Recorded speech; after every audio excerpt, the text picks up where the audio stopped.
Ευθεμενοείς, όταν.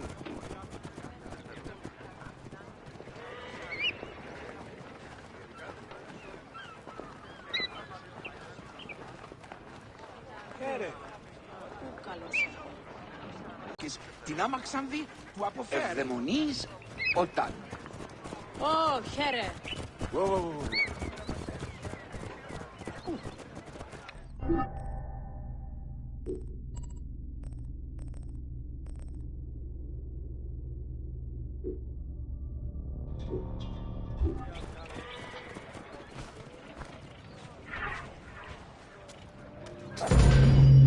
Welcome to The ports of Alexandria were a major commercial hub, effectively connecting Egypt with the Mediterranean regions and beyond.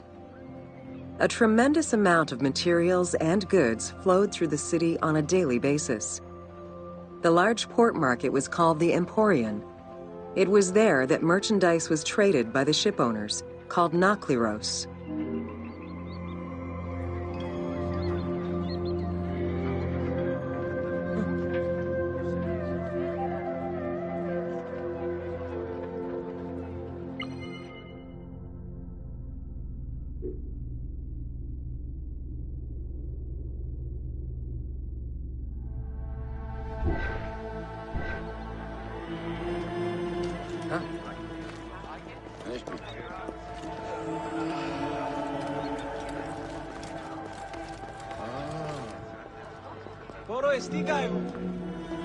Food and other artisan work streamed out of Egypt. Ceramics, glass, golden rings, and minted coinage. The local potters, using traditional Egyptian techniques, competed with those from abroad, and the textile industry flourished.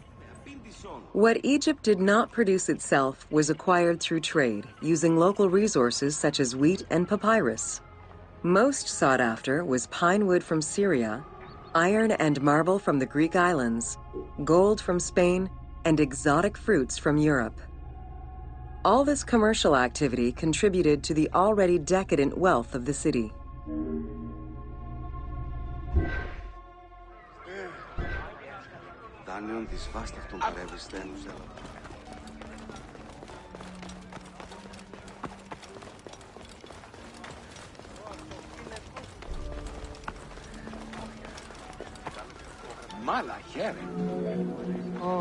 The wood imported to Port Mareotis through Alexandria's seaward ports was used in the nearby shipyards, where most of Egypt's ships were built.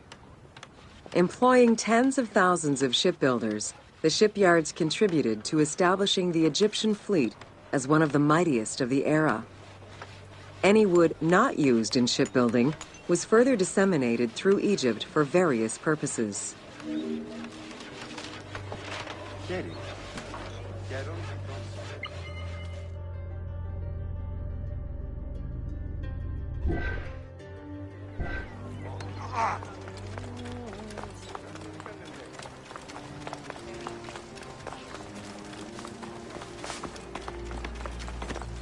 Αδίκημα δε χάρη μέγιστον.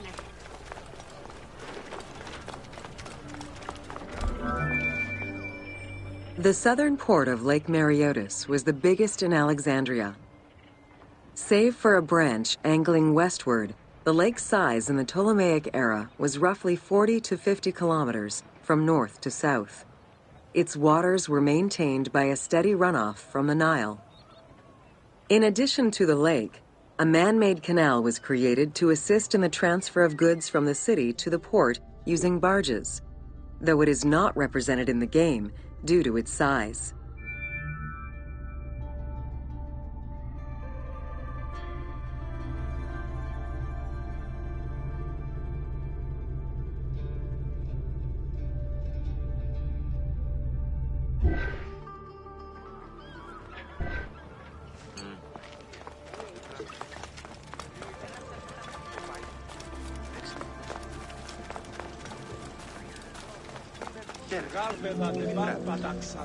Banking was one of the most distinctive innovations brought by the Greeks to Egypt.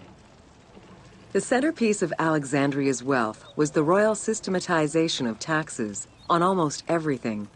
Basic items such as salt, oil, beer, wheat, and linen were heavily taxed. As a result, the royal treasury of Alexandria was able to ensure the economic stability of most of the administrative areas of Egypt. Εκεί στην πράξη. Οργήν κατάσχομαι.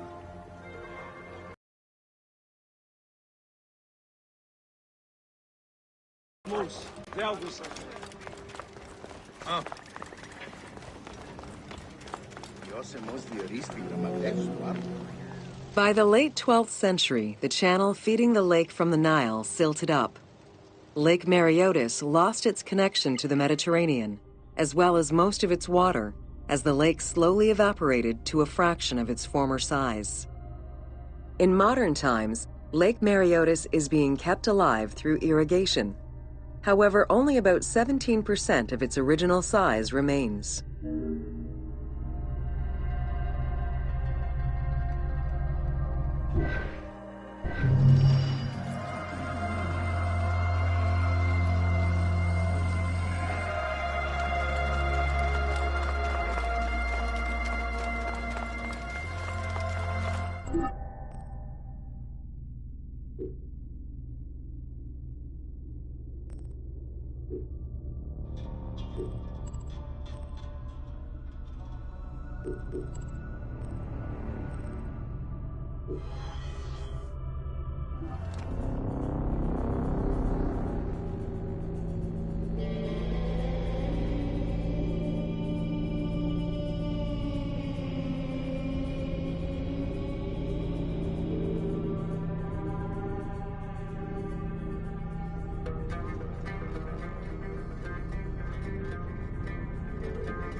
Welcome to Alexandria, City of Celebration.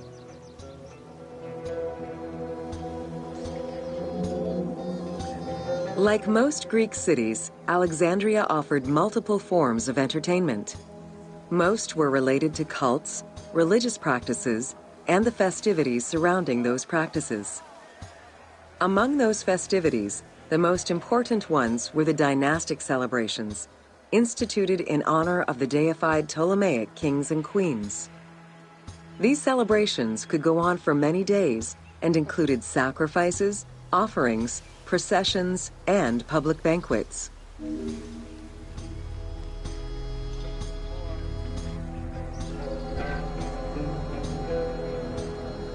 Light-bringing Phoebus, I am but your lyre. Hear my oath, give me...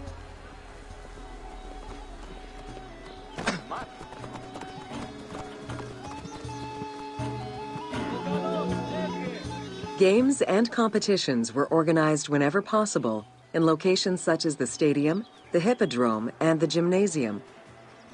The residents of Alexandria favored such events where athletes, poets, and musicians from Egypt and other cities of the Greek world competed.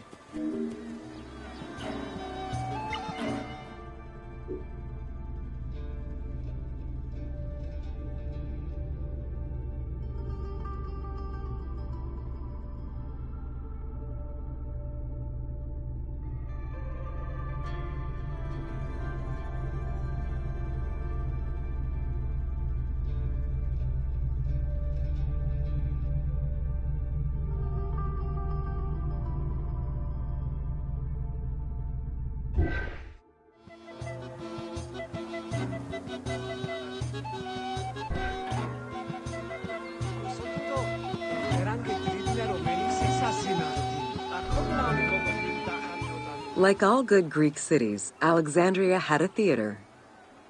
The architecture of this structure is Roman in style. This is because the team duplicated a theater from Cyrene. Roman theaters were usually semicircular and built from scratch on a flat area with structures designed to enhance oration. Greek theaters were more oblong in shape, similar to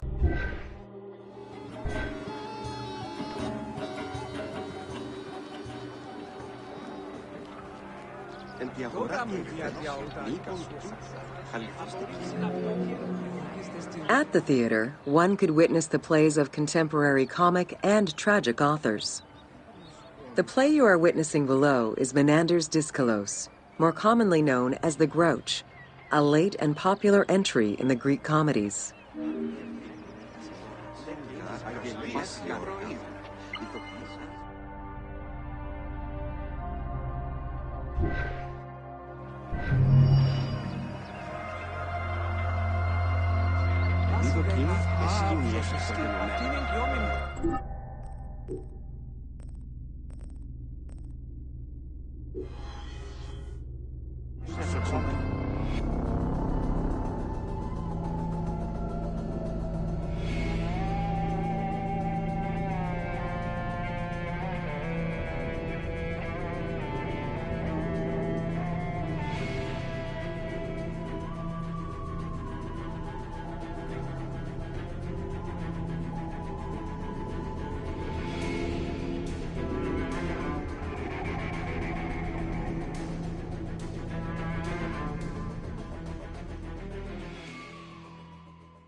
Welcome to the Panean.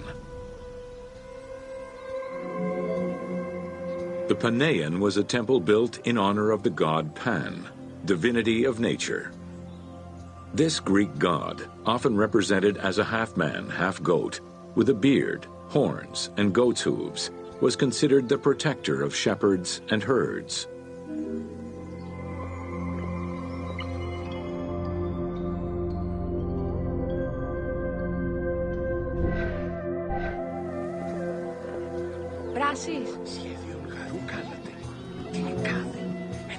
Pan's attribute was his namesake musical instrument, the pan flute. His temples were usually located in caves and on high mountains, and were frequented by shepherds. It is likely that Mediterranean cults adopted the imagery of Pan to symbolize the Christian devil.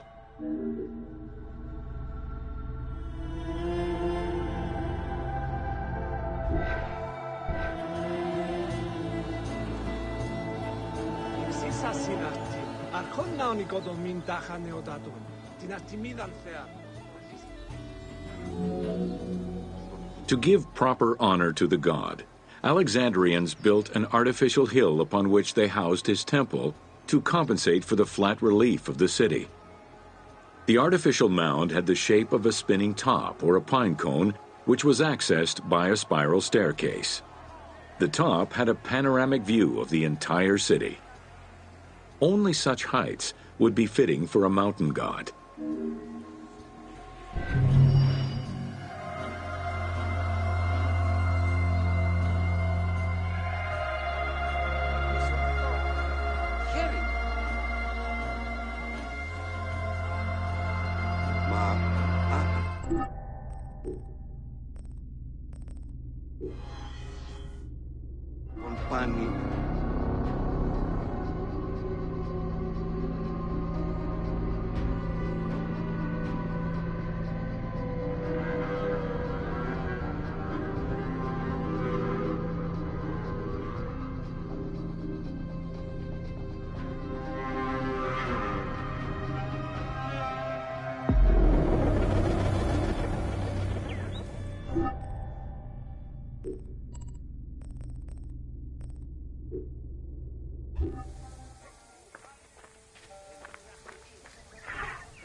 Welcome to the Hippodrome of Alexandria.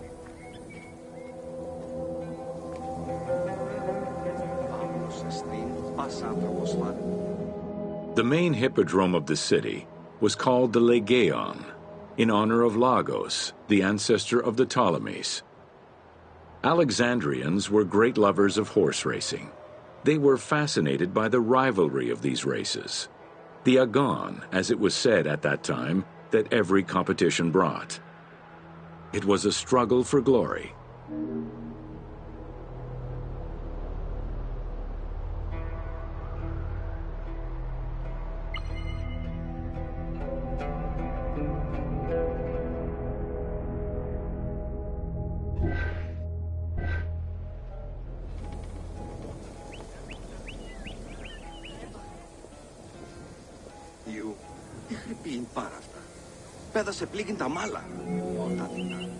The most important chariot race was the Tethrypon. Using 4 horses with the quickest harness to the front right, the charioteer would race for 12 laps, with sharp turns at either end of the hippodrome. The victors were crowned with garlands of olive and received prize money, but the most sought-after reward was to be acclaimed by the works of poets, such as Callimachus and Pindar.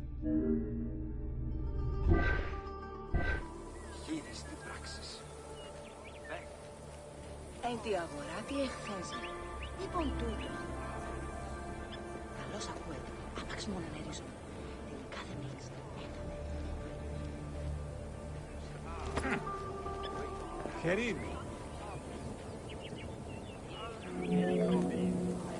Ye hymns that rule the lyre, what god, what hero, aye, and what man shall we loudly praise? Verily Zeus is the lord of Pisa, and Heracles established the Olympic festival, while Theron must be proclaimed by reason of his victorious chariot with its 4 horses, Theron, who is just in his regard for guests, and who is the bulwark of Akragas, the choicest flower of an auspicious line of sires, whose city towers on high, bringing wealth and glory to crown their native merits.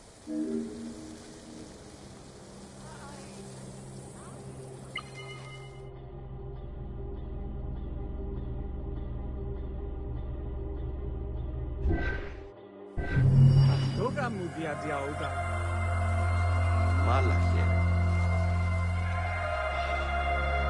Άπια πίκνη μου.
Welcome to Osiris, the first mummy.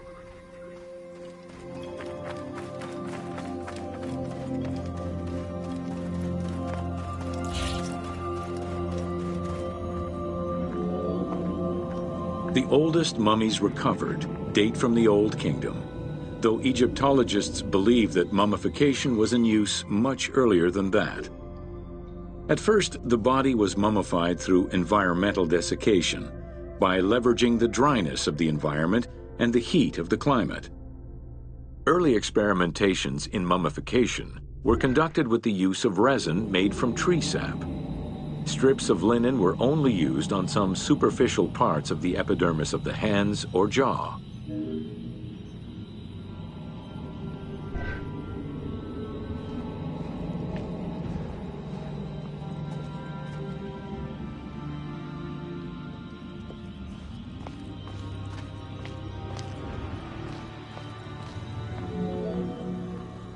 Ideologically, the will to preserve the body is not explained in any way until 3600 BCE. This is when the Egyptian belief that the body housed the soul was finally documented for modern Egyptologists to eventually decipher. It was not until the arrival of the myth of Osiris in the Egyptian religion around the 5th dynasty that mummification was thoroughly conceptualized.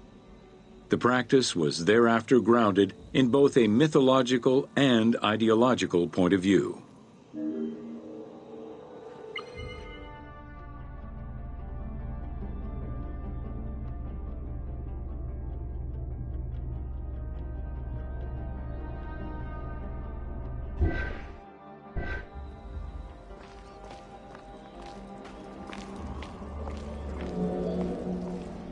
Osiris was mainly known as the god of the dead and the god of resurrection. The most well-known Genesis myth concerning Osiris is that of his dismemberment.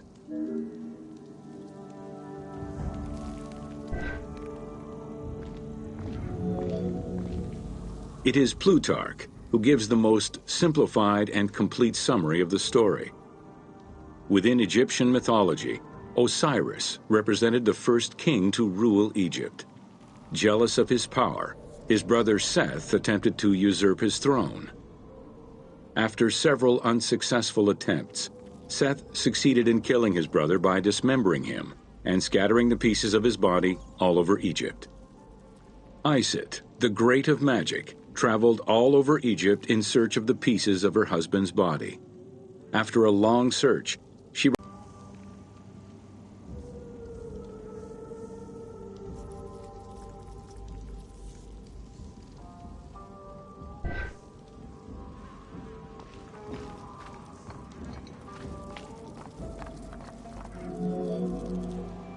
Isis then reassembled the body of her husband by binding it together with strips of linen. Aided by her sister Nephthys, another powerful magician, they gave Osiris the breath of life. This not only brought him back from the dead, but also allowed him to recover his virility long enough to impregnate Isis, thus ensuring his succession before, once more, dying. Thus Horus was born.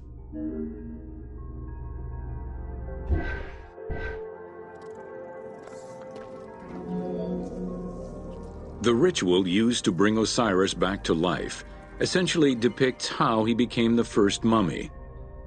It is why, on the sarcophagi of kings, we often find Isis and Nephthys represented as the magicians who restore life to the deceased.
Welcome to Mummies of Ancient Egypt.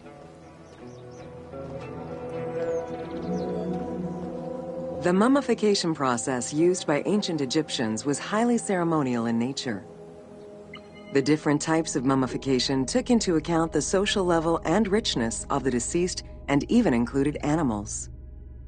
The most expensive was that reserved for the pharaoh and the royal family, as well as some of the wealthiest members of the court.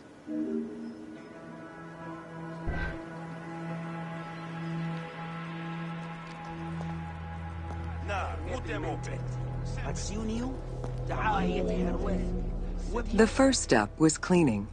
Once bodies arrived at the mummification site, they were placed on inclined tables while the bodily fluids drained away. They were then cleansed by priests until they were deemed ready for the purification process.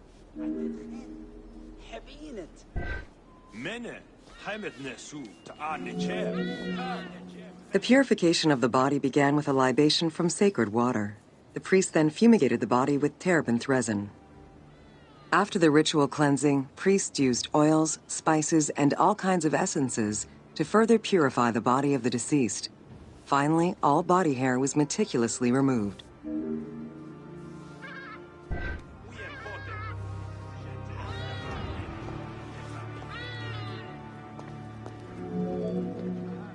Once the body was properly purified, embalmers removed the organs, following very specific procedures.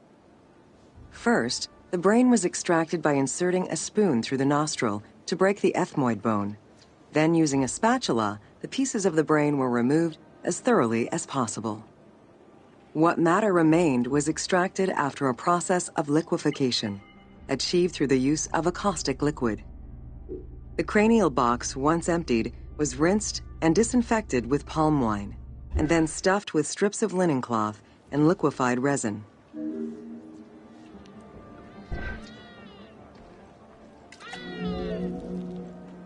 After taking care of the brain, embalmers made an incision on the left flank and carefully set aside the viscera. The inside of the body was also rinsed with palm wine. Then the embalmers filled the belly with pure myrrh, cinnamon, and other perfumes and sewed it shut. The removed viscera were washed in palm wine and packed in crushed herbs before being placed in canopic jars.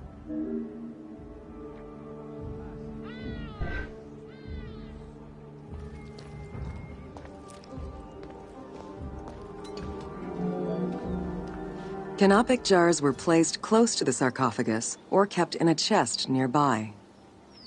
At first, the viscera were wrapped in tissue and placed in the vases. As the ritual requirements became more elaborate, ointments, spices, and even water and natron were added to the process.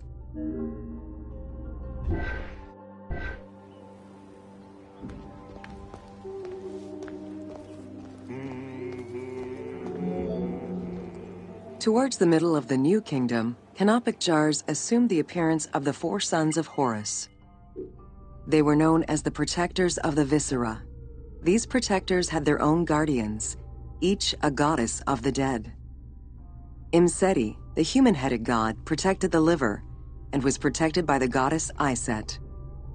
Hapi, the baboon-headed god, protected the lungs and was protected by the goddess Nephthys. Dumut-Ef, the jackal-headed god, protected the stomach and was protected by the goddess Neith.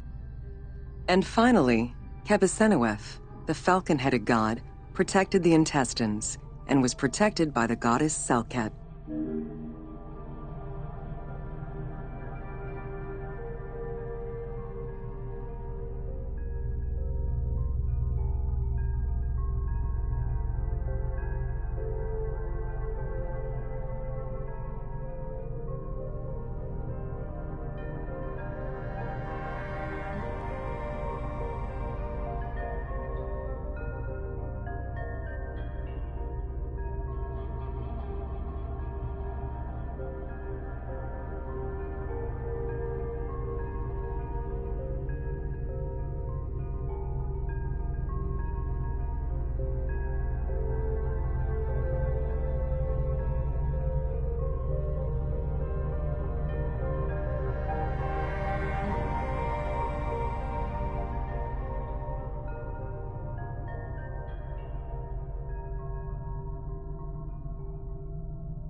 Natron is a naturally occurring mineral found in evaporite.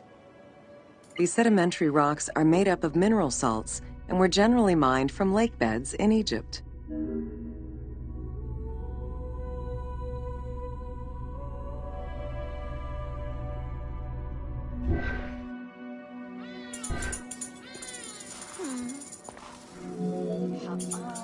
Embalmers used natron as a desiccant to dry the flesh and stop the corpse's putrefaction process.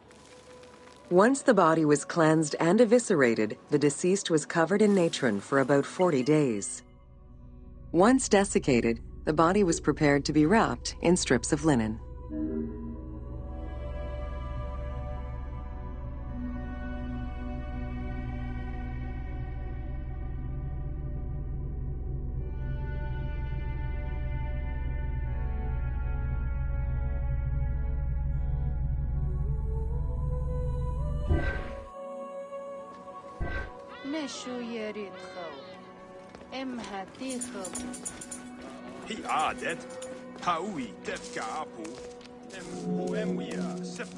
Once the body was fully desiccated by the natron treatment, embalmers oiled, painted, and sometimes even added hair extensions or a wig. They often used a henna-based antiseptic preparation to give the body a more colorful and lively appearance while preparing it to resist molds and fungi.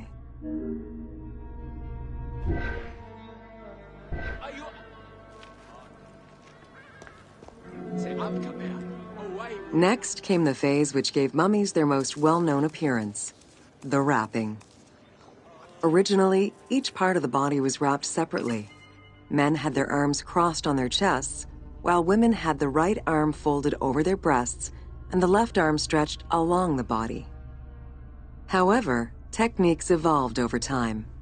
Eventually, the body as a whole was wrapped with limbs alongside the body, and increasingly sophisticated and different techniques of weaving flax bands were developed.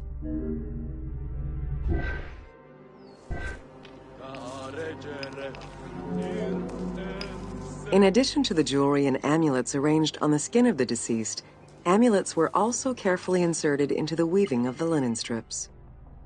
Each amulet was linked to a myth or to an ideological belief related to rebirth.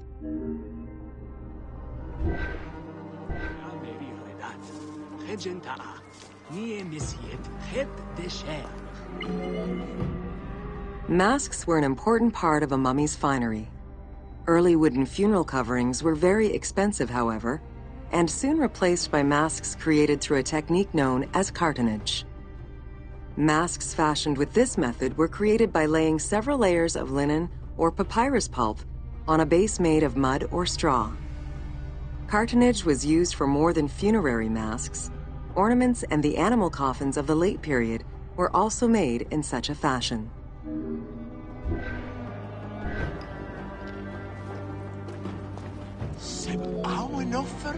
Cartonnage evolved to cover the entire body of the mummy during the 22nd dynasty. The mummies were placed on a board inside a rigid envelope of cartonnage, which was laced at the back with a string. Extremely cost-effective and visually pleasing, this technique was very popular through all layers of the society.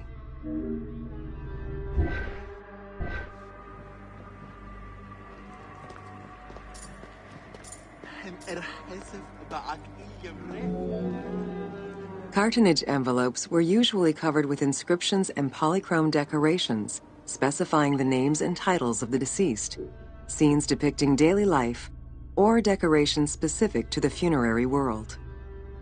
This was a true gift for Egyptologists eager to study the funerary rites of the ancient Egyptians.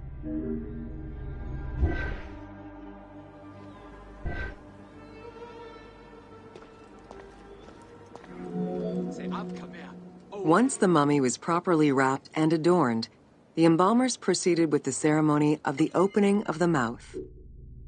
A vital step of the funerary process, this ceremony was meant to bring back to life the deceased themselves or an object representing the deceased.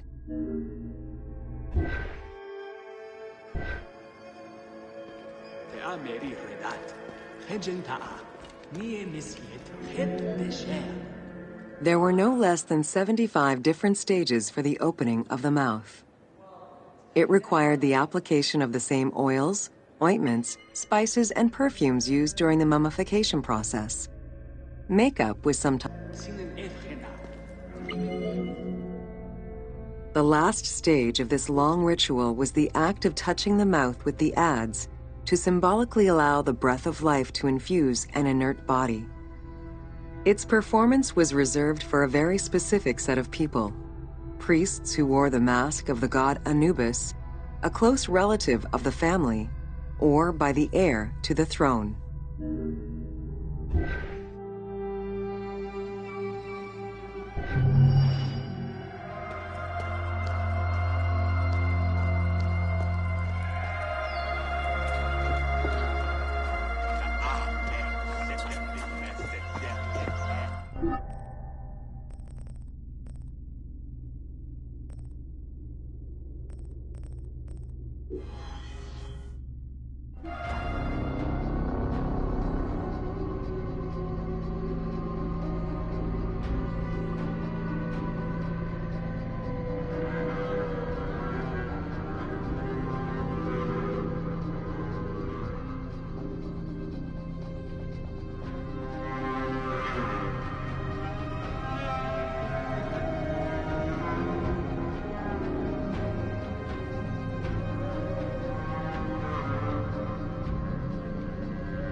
Welcome to The Importance of Mummies.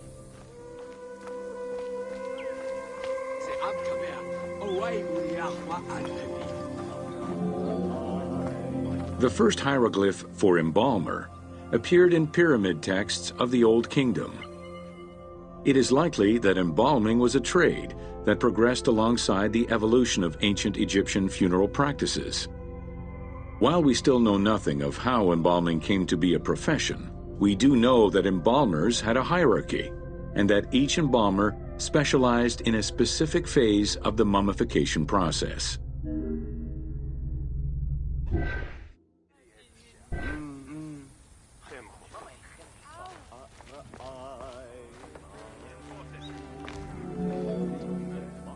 The mummification techniques were jealously guarded by embalmers from generation to generation.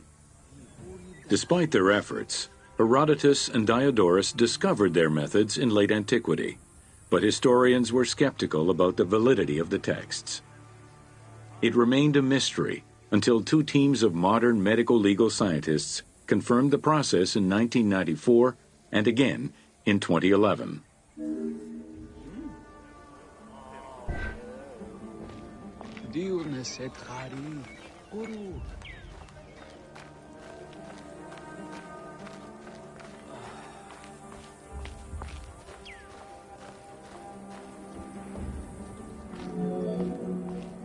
The Uabet, meaning the pure place, was where the embalmers mummified the bodies of the deceased. Until the end of the Middle Kingdom, it was located in tents at the edges of the city due to the smell of decomposition. In the New Kingdom, however, the Uabet was located within the city limits, though still in open-air spaces. In the same way that the practices and techniques of mummification evolved, so possibly did consideration towards embalmers within ancient Egyptian society.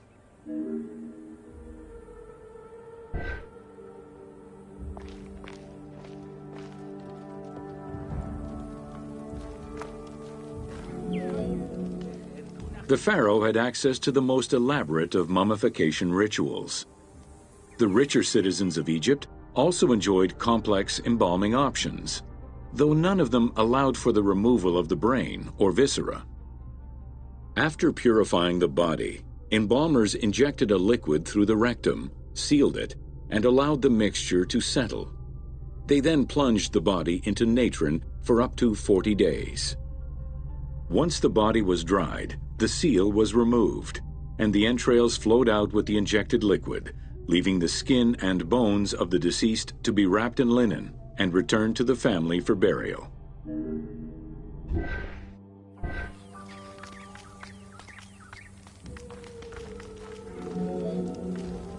The least costly embalming option was for the embalmers to simply inject a product called surmaya and immerse the body in the natron for up to 40 days before handing it over to the family. For all those who could not afford any embalming process, desert burials offered a pauper's alternative to preserve the bodies of the dead.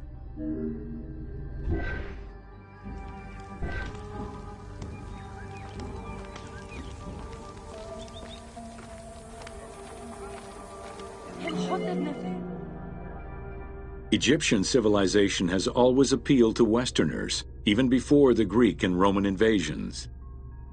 As early as the Middle Ages, mummies discovered by travelers were often sent back to Europe. Curio cabinets, dating from the 16th and 17th centuries, usually included pharaonic artifacts in their collections.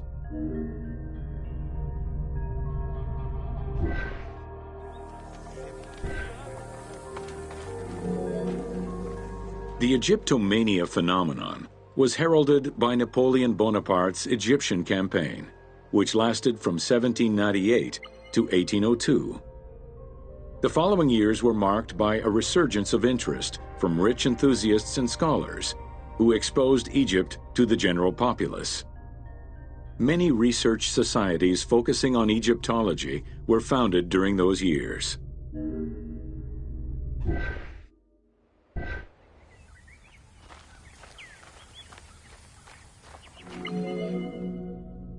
By 1868, mass tourism began in Egypt under the aegis of the Cook Agency. The rich would indulge in leisure trips to Egypt and bring back mummies. Upon their return, they would organize evenings that consisted of unpacking mummies and removing strips of linen and amulets layer by layer. These were considered the shining cultural events of the season. The Egyptian collections of many a museum were founded as a consequence of this mass pillaging.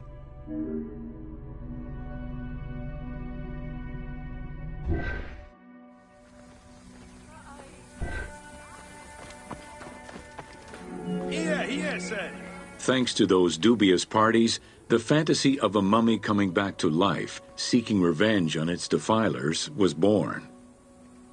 The mummy malediction myth has remained steady in popular culture ever since, particularly in written media and cinema.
Welcome to Amulets and Rituals.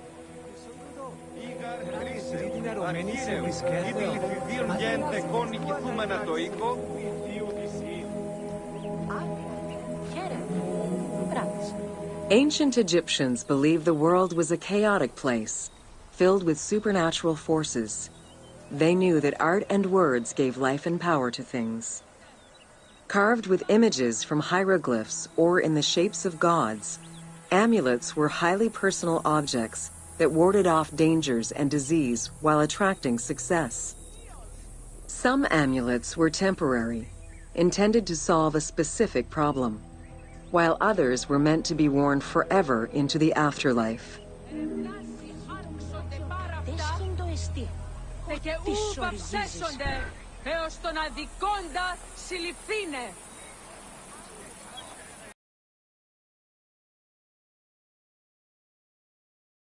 Would infuse amulets with magical energy during religious ceremonies, imbuing them with protective magic to safeguard against supernatural powers. The wealthiest of Egyptians could obtain a divinely ordained pendant in which was hidden a magic formula inscribed on a piece of papyrus. It would act as a unique spell tailored to the owner.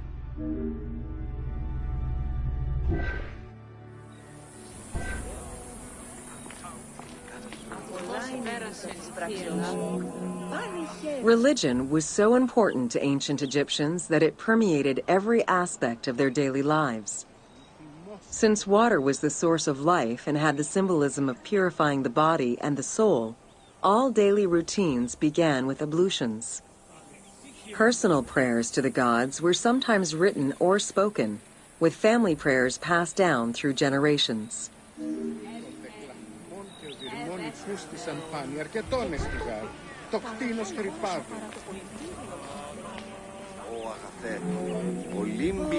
There was a complete calendar of each of the religious days, both good and bad, illustrating the appropriate daily rituals.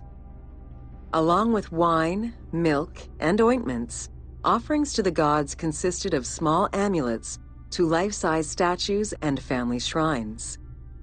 During the Greco-Roman period, offerings to the gods consisted of mummified animals, cats for Bastet, dogs for Anubis, and birds for Thoth.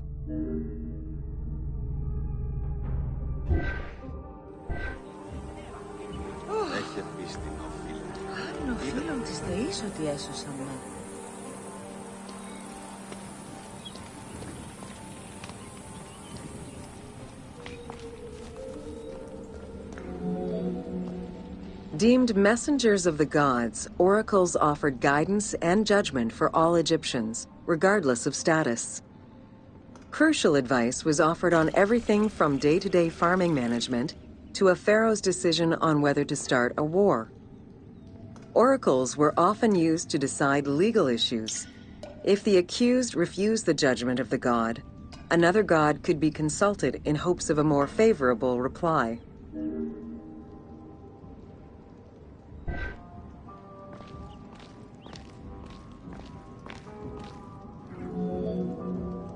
It was oracles that guided the Greek sailor Batos to the coast of Libya, where he founded a colony known as Cyrene. During Alexander the Great's campaign to conquer Persia, he consulted the oracle at the Temple of Amun within the oasis of Siwa, and was subsequently ordained a divine being.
Welcome to Temples and Rituals of Ancient Egypt.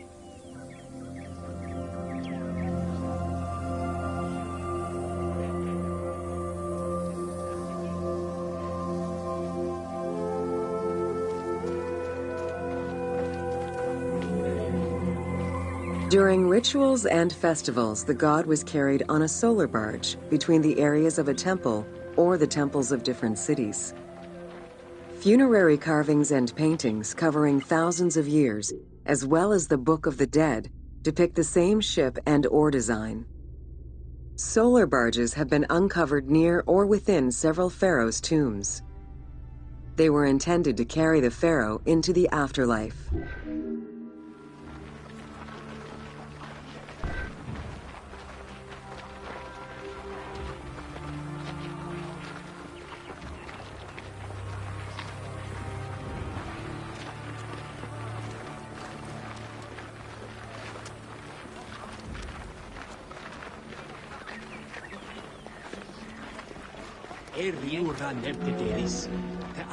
Ancient Egyptians believed that Ra, the sun god, traveled the skies in a boat known as the solar barge.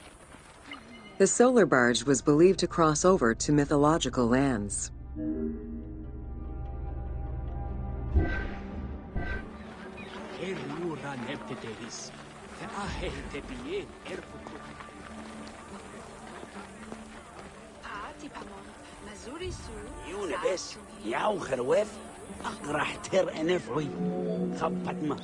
The god Ra believed mankind was conspiring against him. He ordered Sekhmet, the lion-headed war goddess, to kill all humans. To his chagrin, Ra quickly realized that with all humans gone, there would be no one left to worship him. In order to stop the rampaging Sekhmet, beer was brewed and dyed red with pomegranate juice to resemble blood. Sekhmet drank every drop of the brew she could find, eventually passing out drunk. When she awoke, she was calmer, and her lion visage had changed into Bastet. The Festival of Drunkenness was celebrated in honor of that myth.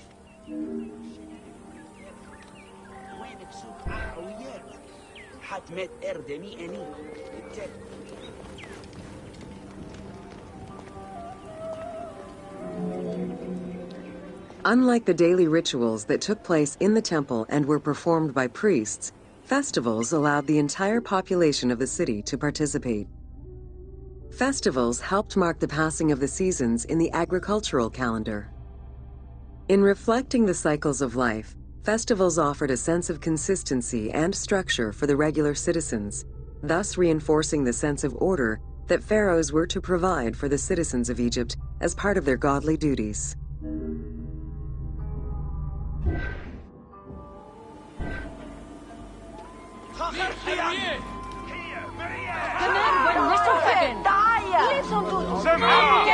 The importance of these festivals is demonstrated by their longevity. Records show that Osiris festivals occurred for more than 2,000 years. Some festivals serve to reinforce state control and promote the king's reign.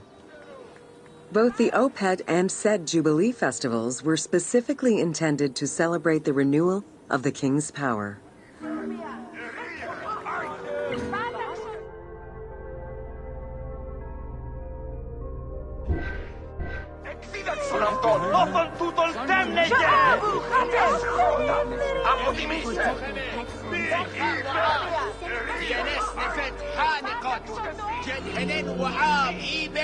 The temple hierarchy consisted of high priests, several types of priests, scribes, and servants. The high priest was known as the prophet. Some divinities had up to 4 prophets, and they were the ones to perform the most advanced and complex rituals.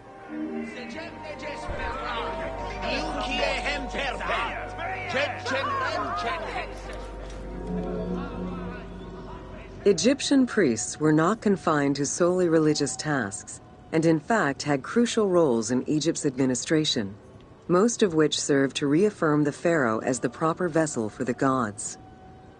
Their focus within the temple was centered on the proper conduct of daily divine rituals, rather than as custodians of dogma or the indoctrination of individuals.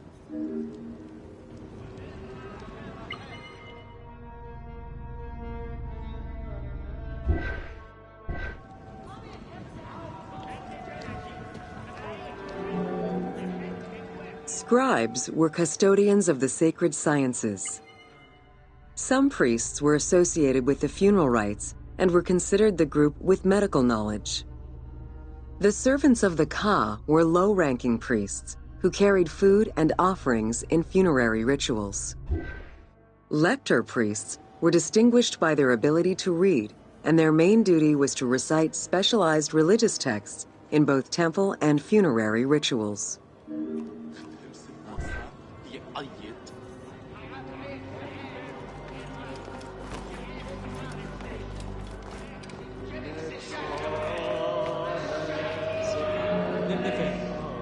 Priests and all the officials who served the temple worked only 3 months a year, with each period separated by a quarter of inactivity, at least within the temple compound. Each outgoing group handed over the temple and their tools to the newcomers. Only the high priesthood remained in permanent office within the temple.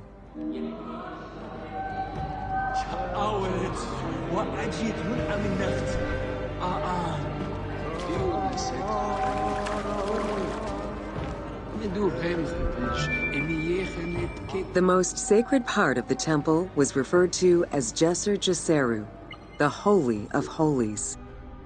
The most sacred inner sanctuary was where the shrine to the temple deity was located. Only priests were allowed within. Offerings were given and rituals unseen by even the pharaoh were performed.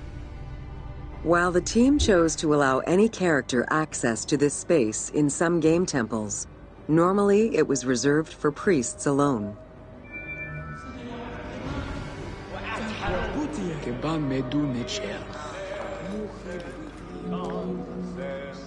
Pharaohs and their priests often chose the site of these sacred temples because of some mythological connection or an alignment with the cardinal points and certain stars. Once selected, a foundation ritual was performed. The pharaoh was required to complete 10 steps in the ritual, which required a mix of offerings as well as specific construction techniques. Once the temple was complete, construction of the chamber containing the shrine, or naos, began.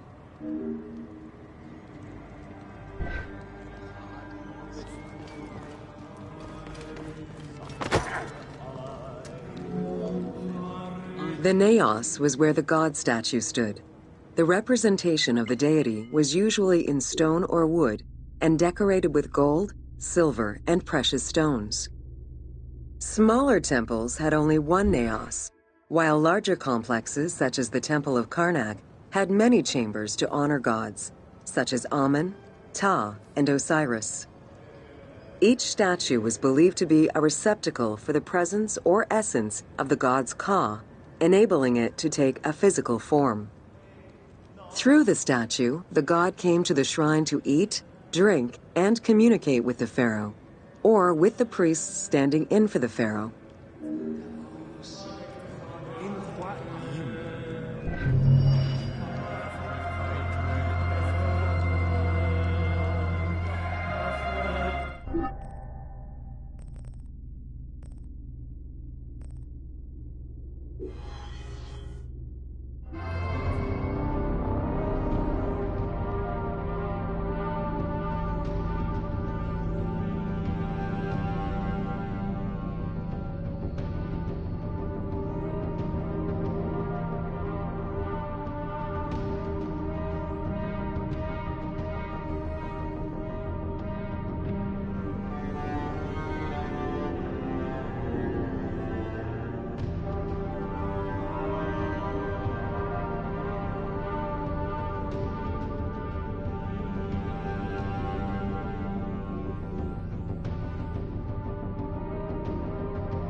Welcome to Temples and Priests. From its foundation, the city of Memphis favored worship of the god Ptah. The main temple of Ptah was known as Hutkaptah, meaning Palace of the Ka of Ptah. The name of the temple, translated into Greek as Aegyptos, would eventually evolve into the modern name Egypt.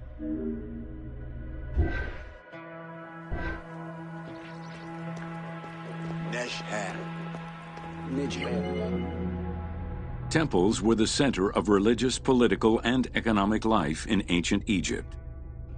These sacred places were viewed as the literal home of the gods and goddesses. As such, every aspect of them required care and reverence, all of which was accomplished through elaborate ritual.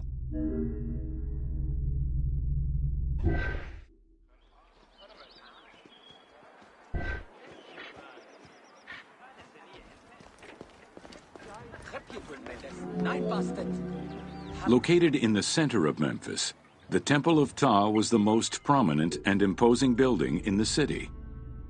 The long walkway leading toward the temple, known as the Dromos, was guarded by rows of sphinxes. The entire sacred area was designed to keep the statue of the god protected, deep within the sacred enclosures that surrounded it.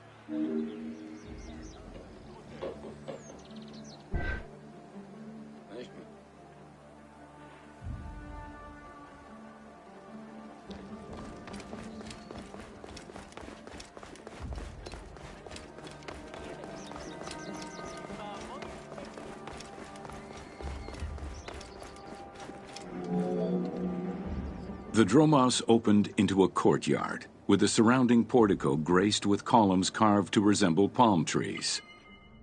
During special festivals, the general population was allowed to enter this location, but under no circumstances would they be allowed into the sacred spaces beyond the courtyard.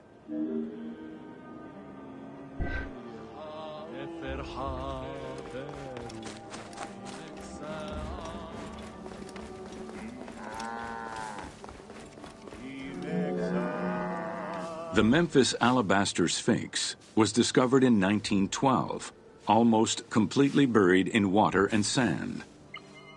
8 meters in height and weighing in at roughly 90 tons, it is still mounted on its original pedestal. Though it is called the Alabaster Sphinx, it was in fact carved from common calcite rock, which is similar in appearance and texture to alabaster.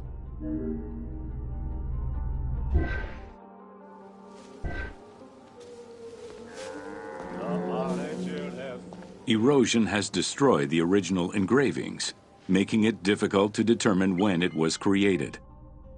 Egyptologists believe that its facial likeness resembles Amenhotep II, and so it could have been sculpted somewhere between 1700 and 1400 BCE. It is believed that this monument once stood outside of the Temple of Ptah and was integrated into subsequent extensions to the complex.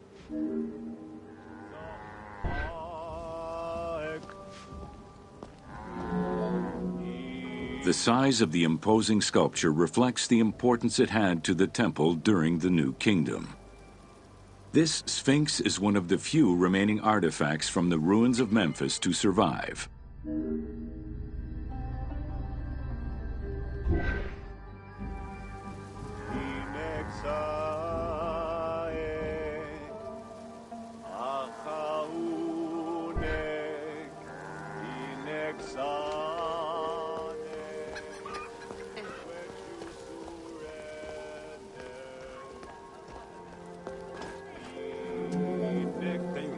In Egyptian culture, some animals were associated with gods, while others were considered to be living gods.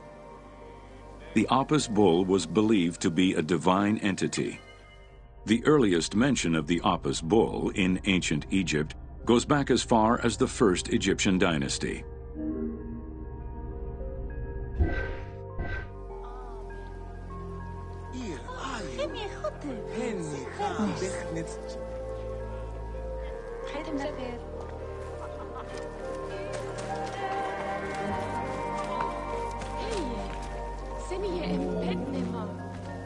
Originally the symbol of fertility, the Apis bull was linked to the god Ra, with the image of the sun carried between its horns. Later it was associated with Osiris, the ruler of the underworld, thus becoming the funerary divinity Osorapis. During the 18th dynasty in Memphis, the Apis bull's association with the city's deity earned it the title Herald of Ptah.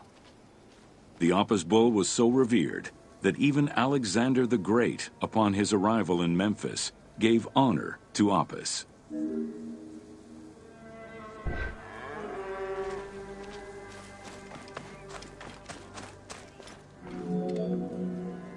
The Apis bull lived with its harem in a sacred barn located in an enclosure in the Temple of Ptah.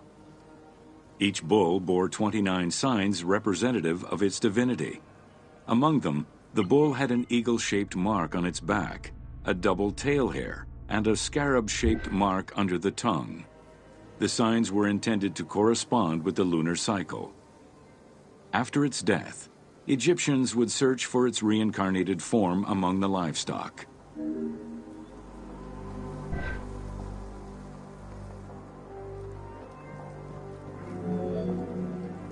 Like other living divinities, the mortal incarnation of the Apis bull was prayed to, and when it died, it was given a luxurious funeral, which included mummification. Until the reign of Ramses II, the Apis bulls were buried in individual graves in Saqqara. During the 26th dynasty, the bodies of the bulls were buried in enormous stone vats in the underground corridors of the Serapeum of Memphis.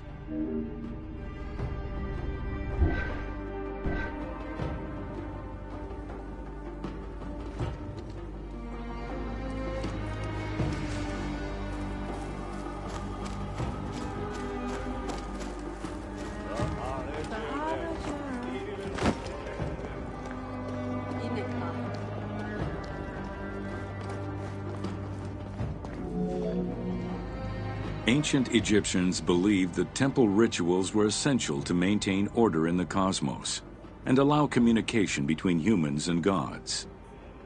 The pharaoh was required to bring offerings as part of a twofold promise made to the gods: to remain a just ruler and to prevent chaos from entering Egypt.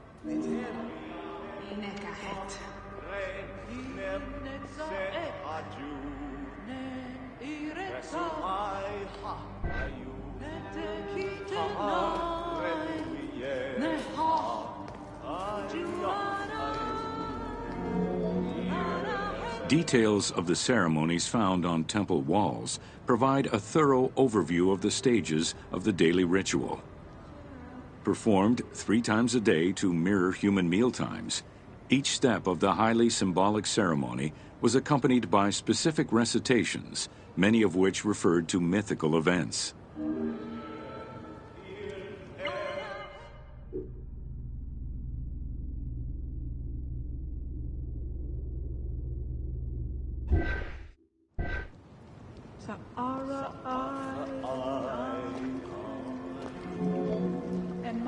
The high priest would first awaken the sleeping god with a chant. Then the seals of the shrine's doors were broken and the bolts drawn back. The act of swinging open the doors was a symbolic gesture where sight was granted to the deity. The priest would then bow and kiss the ground.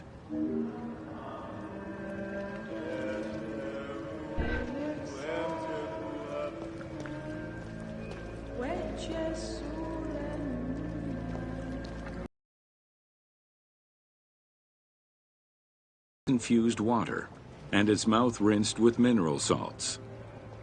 The cleansing was followed by adorning the statue with jewels and royal garments. The final ritual required the priest to sweep away any footprints in order to prevent evil from approaching the god.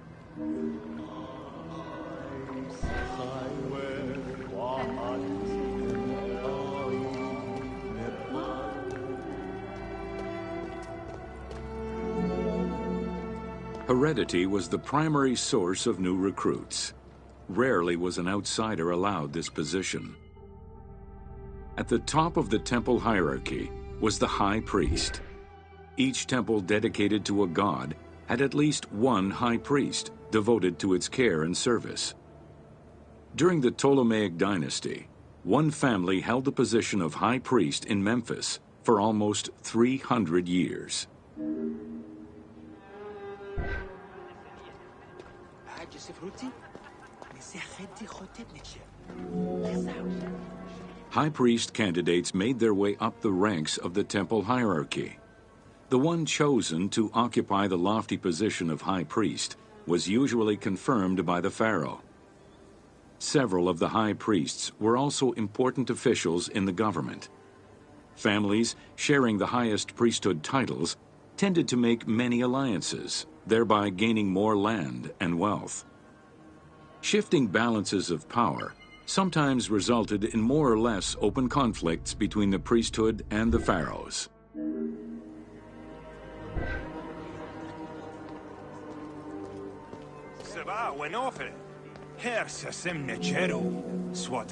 In the 21st dynasty, Thebes became the capital of an almost entirely theocratic government. The city was headed by king priests who spoke and governed in the name of the god Amun, in open opposition to the ruling pharaohs. These king priests caused a massive decentralization of power, known as the Third Intermediate Period.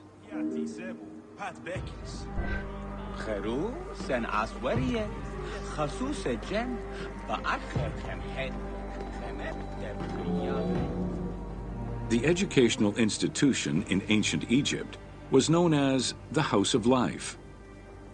Attended by the offspring of the elite and the clergy, it was a place tailored to the social status of its attendees. The earliest references to this type of institution date back to royal decrees of the Old Kingdom.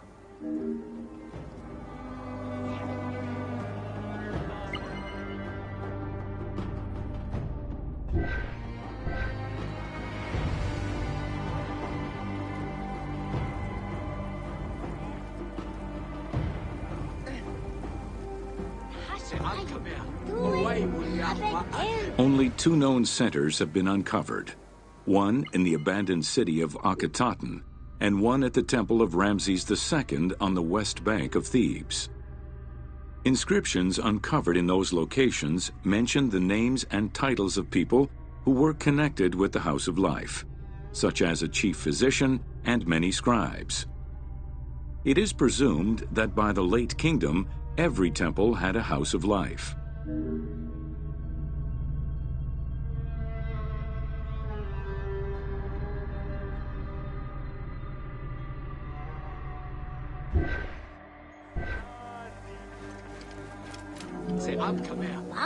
The House of Life offered training for the elite, destined for occupations such as astronomers, doctors, veterinarians, diplomats, architects, translators, or theologians. Some institutions focused on specific disciplines, making them a central hub for the country.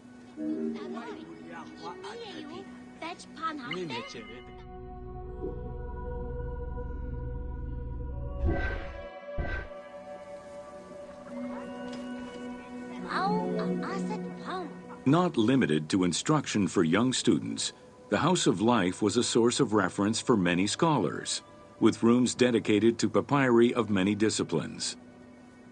Because papyri were preserved there, the Greco-Romans referred to the House of Life as a library.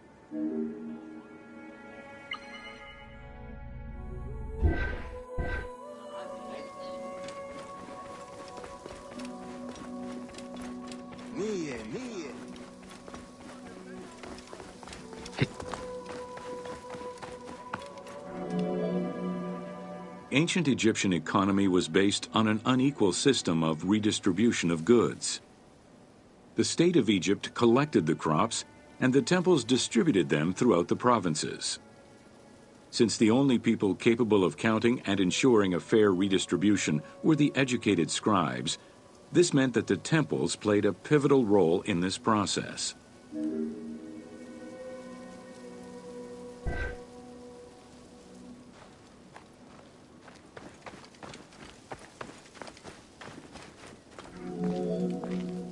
There are records of pharaohs making offerings of large tracts of land and animals to temples in order to maintain their favor. Ramses III offered generous gifts to the temple of Amun in Karnak in such a manner.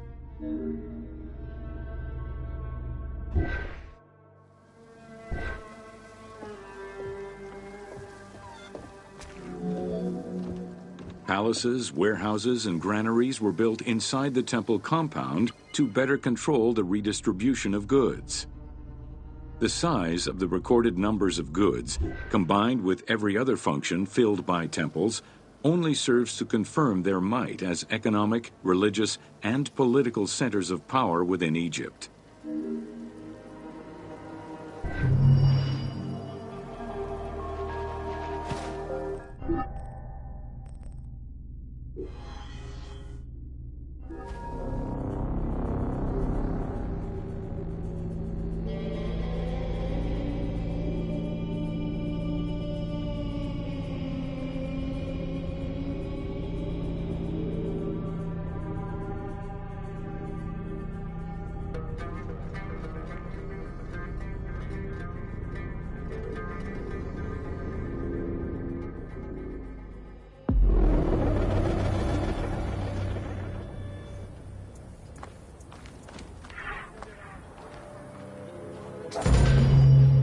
Welcome to Building Ancient Egypt.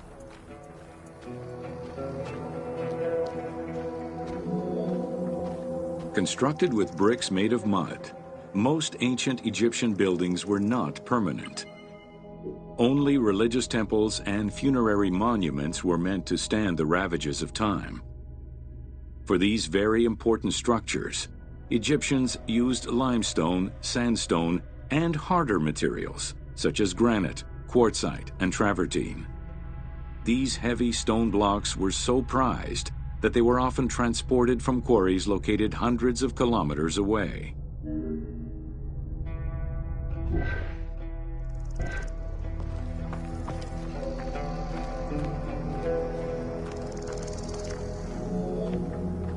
Limestone was common and easy to extract from quarries on the east bank of the Nile.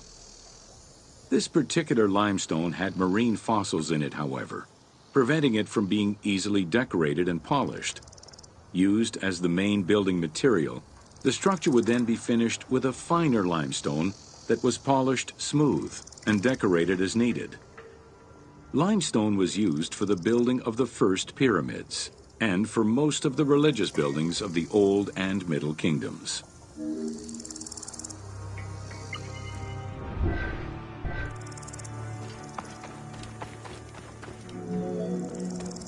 Ancient Egyptians preferred to use sedimentary rock beds, or layers like sandstone and limestone, because they were often easier to extract. The common method used to extract stone was the open pit quarry. Stonecutters would find quality stone, shape, and dig it out on site. Open pit quarries enabled many workers to work simultaneously on many blocks, which allowed for better productivity.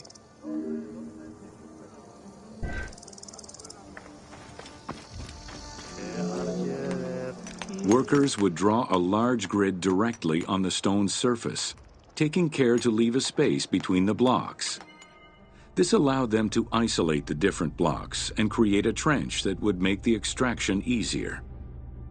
Stoneworkers used iron chisels for hard rock and bronze or copper tools for softer rocks such as limestone.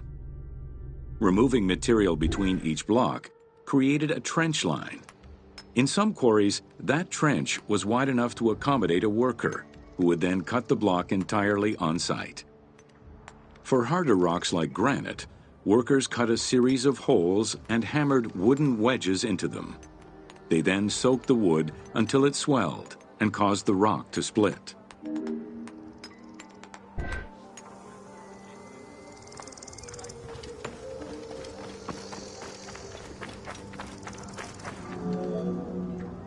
The gallery extraction technique was used when the desired rock was buried under layers of rubble.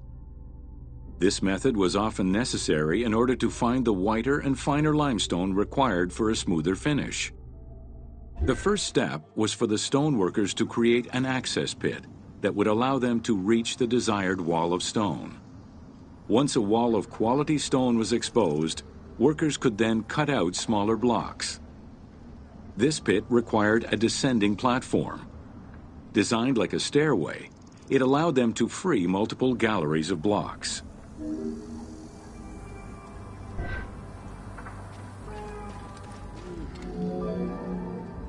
To cut the stone, they created a longitudinal kerf, or slit, and then cut the rock at a 90-degree angle. The lower side was determined along the geological layers or by using a horizontal cut. Wooden wedges were inserted in the rock and hammered in. Shock waves were then generated using hammers, fracturing the blocks at the seam.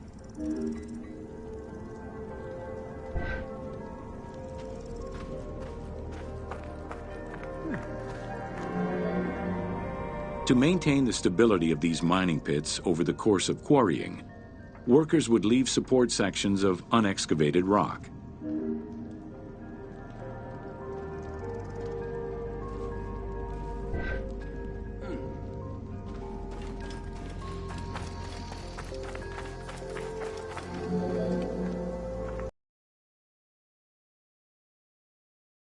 Offer protection for the workers. In particular, Serket, the scorpion goddess, was considered a very powerful deity among quarry workers. Every mine and quarry of ancient Egypt included a scorpion charmer, who was said to use magical powers to ward off the dangerous insects and keep the workers safe.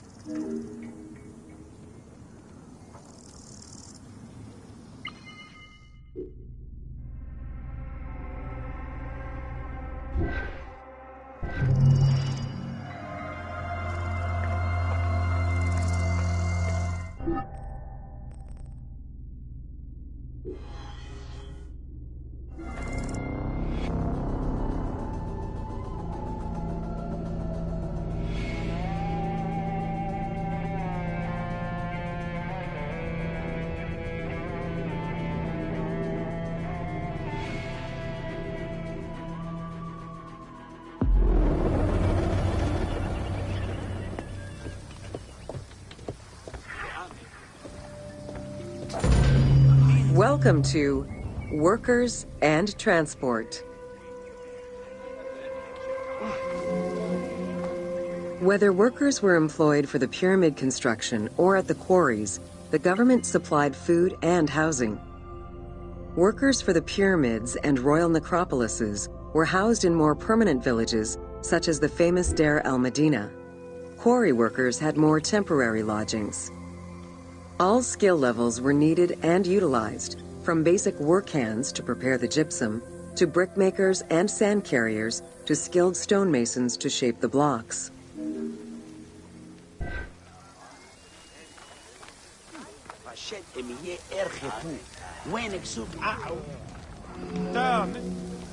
Skilled architects and engineers were employed year-round, while support labor were often farmers who worked on the quarries or construction during the Nile's flood season. The basic laborers were hardworking and versatile. Many may have been farmers who joined the construction during the off-season. Hieroglyphs found in the work villages listed assigned job titles.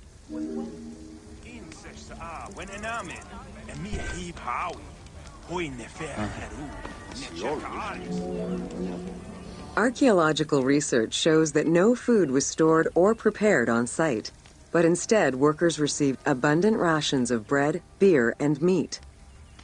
These rations were taken care of by an administration outside the village. Medical treatment was also available for those who were injured.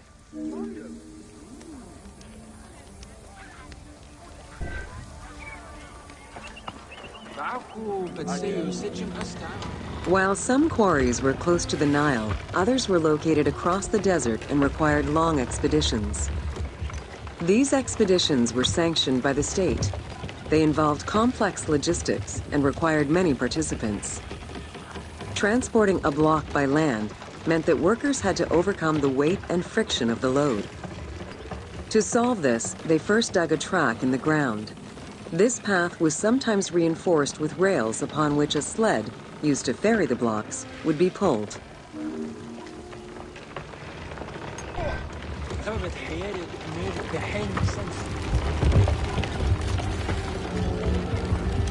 Whenever possible, blocks were toppled from a higher elevation onto the sled.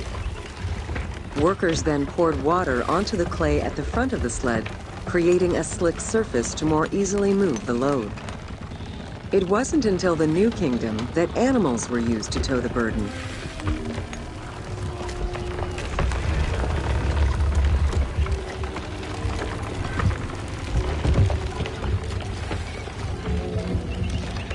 During flood season, the Nile was at its largest and deepest, which allowed the transportation of the heaviest and biggest loads.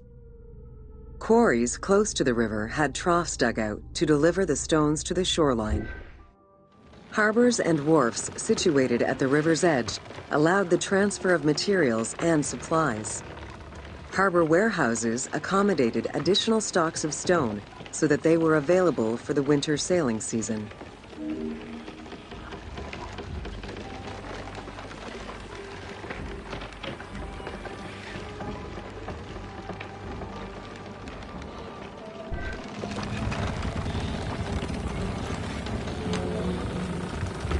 The Uwadi al-Jarf papyri detail a limestone load intended for the Khufu pyramid that weighed in at 70 to 80 tons, or 30 blocks. One papyrus is a fragment from a foreman's notes taken while working on the Great Pyramid.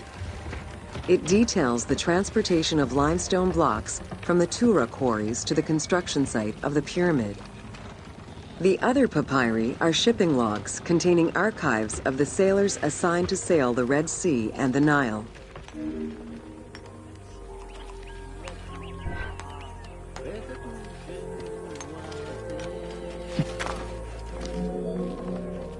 Stone cargo generally weighed 15 tons per boat, amounting to roughly 6 or 7 blocks per trip. For heavier loads such as obelisks, monolithic pillars, or gigantic statues, larger boats were used. These transports are the ones typically showcased on temple walls.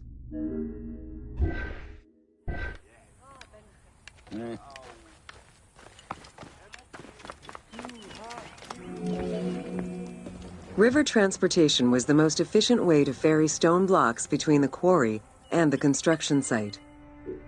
Blocks were transported by flotillas of several types of boats. The most detailed illustration of transport by river is a relief of Queen Hatshepsut's barge with an accompanying flotilla.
Welcome to Agriculture and Seasons.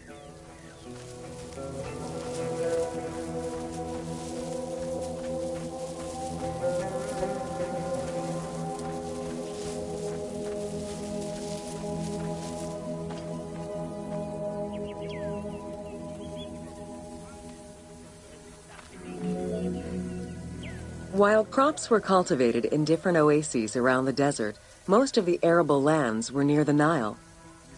Two types of cereal grain were cultivated, barley and an ancient wheat known as emmer. These two key ingredients contributed in establishing bread and beer as the staple of the Egyptian diet and the basis of its economy.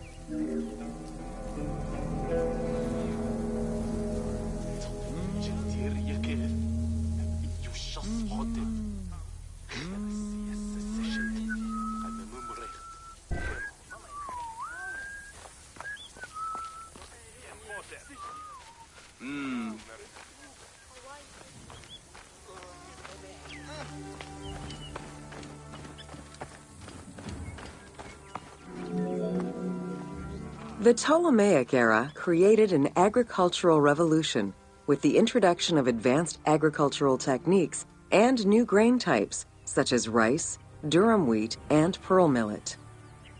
The resulting agricultural mass production greatly increased the economy of ancient Egypt.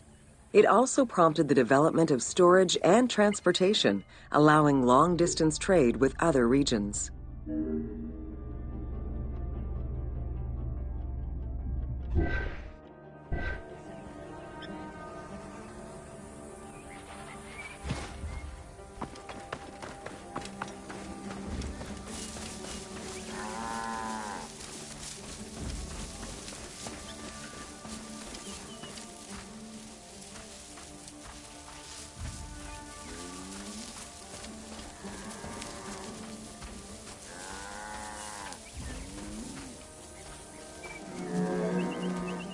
Both bread and beer rations were part of a system of barter payment. The state used those goods to pay wages for those who worked in the quarries and at the construction sites. Beer was so important to ancient Egyptians, they had a goddess of beer brewing, Tenenet. Tenenet is seen in many paintings and sculptures with beer, and women are depicted as the primary beer makers.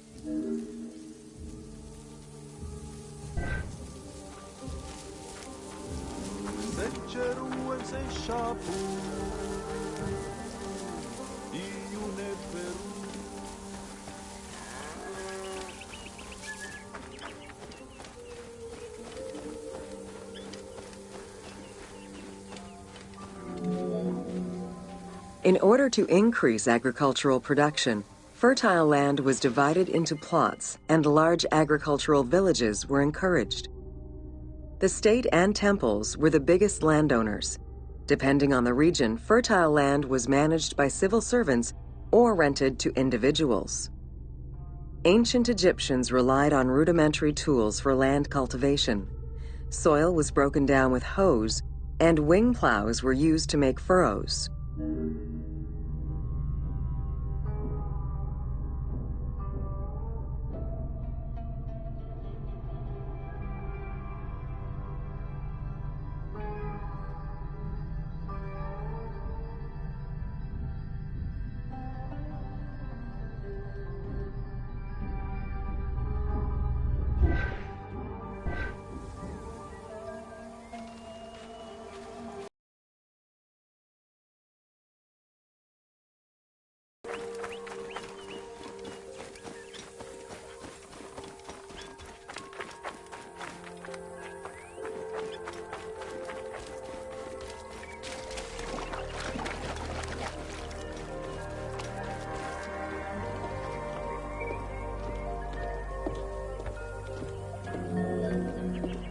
The three seasons known as Akhet, Peret, and Shemu corresponded to a specific phase of the agricultural process and the river's natural changes.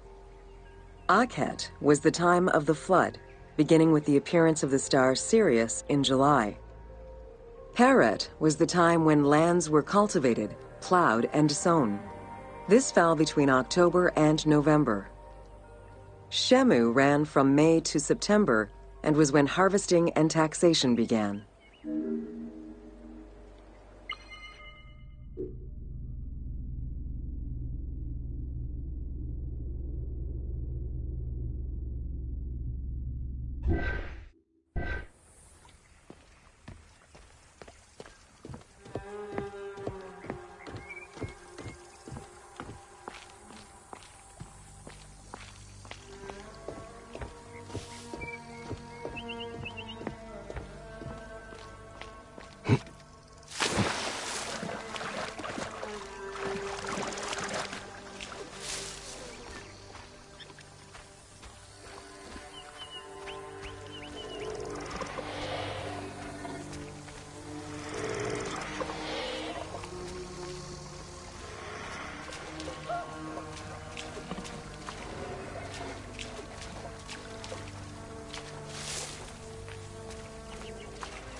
The pharaoh's duty was to uphold order against chaos and provide for his people.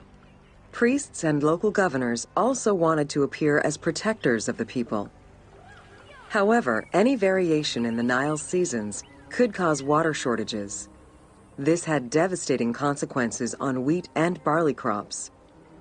The pharaoh, administrators, and priests knew they needed to demonstrate their ability to prevent such a catastrophe from happening, and so they invented the story which would be inscribed upon the famine stela.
The story begins with the pharaoh worried for his people.